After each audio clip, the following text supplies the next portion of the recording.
Alden Richard, sinurpresa ang kanyang Daddy Bay sa kanyang birthday party. Nag-reserve si Alden ng restaurant. Itong restaurant na to ay very expensive. Ito po yung update natin sa Katden. Bago po natin umpisan ang ating update, gusto ko lang po magpasalamat sa mga subscribers ko, sa mga supporters ko at sa mga taong nanonood sa akin.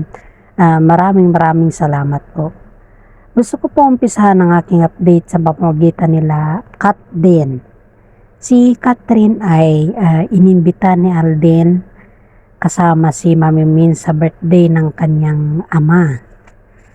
Super excited naman si Daddy Bay dahil dumalo si Catherine sa kanyang birthday at di niya po yun inaasahan na yun pala yung surprise sa kanya ni Alden Richard.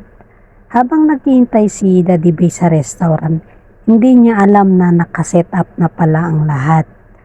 At pagdating niya doon, nakita niya mga anak niya, mga kaibigan niya at higit sa lahat, na-surprise din siya dahil may dala-dala si Catherine na regalo para sa kanya. At ang regalo na yun ay paborito niyang relo na Rolex.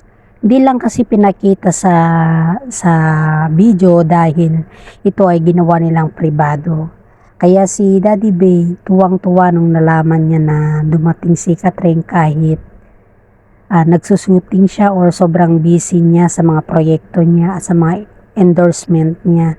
Dumalo pa rin siya para lang makarating siya sa birthday ni Daddy Bay.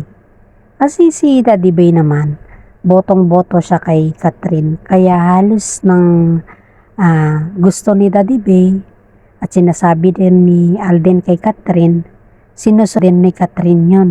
Dahil gusto rin siya ni Daddy Bay at gusto rin siya ni Catherine na maging tatay. Ang mga netizen tuwang-tuwa nung nalaman nila na dumalo si Catherine sa birthday ng Daddy Bay ni Alden kasi isa lang ang ibig sabihin nun. Pinapakita na ni Catherine na siya ay special din sa kanya. Kung ano din yung special kay Alden, special din kay Catherine. Ang saluhan nila sa restaurant ay napakasaya nila.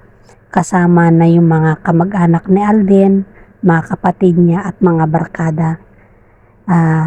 Tuloy-tuloy po lang natin mag-update sa Katden at maraming salamat po.